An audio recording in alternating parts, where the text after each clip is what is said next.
today's CBS news. News on the Hour, sponsored by O'Reilly Auto Parts. I'm Christopher Cruz. The bulls were running on Wall Street today, the day after the Federal Reserve announced a half-point rate cut. Market strategist Art Hogan says as more cuts come, the economy will get even stronger. There's all sorts of benefits, and not the least of which, for consumers, things like mortgages and certainly things like car loans will start to get increasingly less expensive and start to drive economic activity in both of those industries. Tensions are increasing between Israel and Hezbollah militants after presumed Israeli attacks using pagers and walkie-talkies. CBS News correspondent Cami McCormick has that. Hezbollah's leader called the attacks on his group's communication devices a severe blow, but said they will not stop targeting Israel until the war in Gaza ends.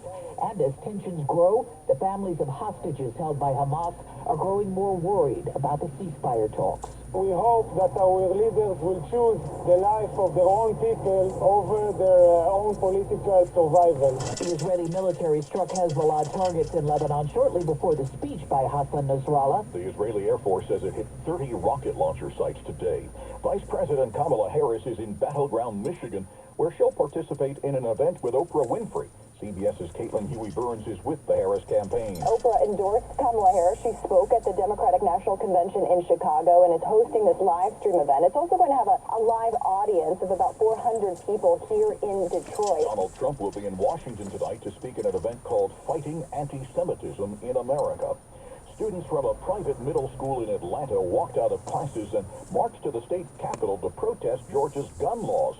CBS's Jim Krasula says they were motivated by a deadly shooting at a high school in Winder, Georgia. Administrators led students at the Morgan Oliver School to protest outside the Georgia Capitol before meeting with some state senators to talk about gun safety. One of the students expressed concerns over gun violence. Why do guns exist if all we're going to do with them is hurt people for no reason?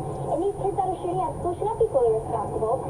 If these parents know their child is not mentally well or not, they need to do something about it. Among other things, the students discussed gun storage laws with state lawmakers. Jim Krasula, CBS News. A medical examiner is trying to determine whether a body found in the woods in eastern Kentucky is that of the man who shot and wounded 5 people on I-75 earlier this month. Until he was found one way or the other, people was going to be in fear. No more fear.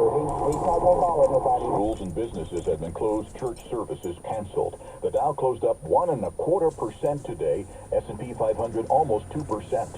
This is CBS News. Well, that's today's news. Today's news. I didn't hear any good news, did you? I didn't think so. I guess it's all about perspective. The glass is half full. Well, as always, I'd like to thank you again for coming along with me on these Dash Cam News adventures. You know the drill. Peace, love, and all that hippie jazz. Bye-bye, everybody. It's 69 degrees in Oakland, California.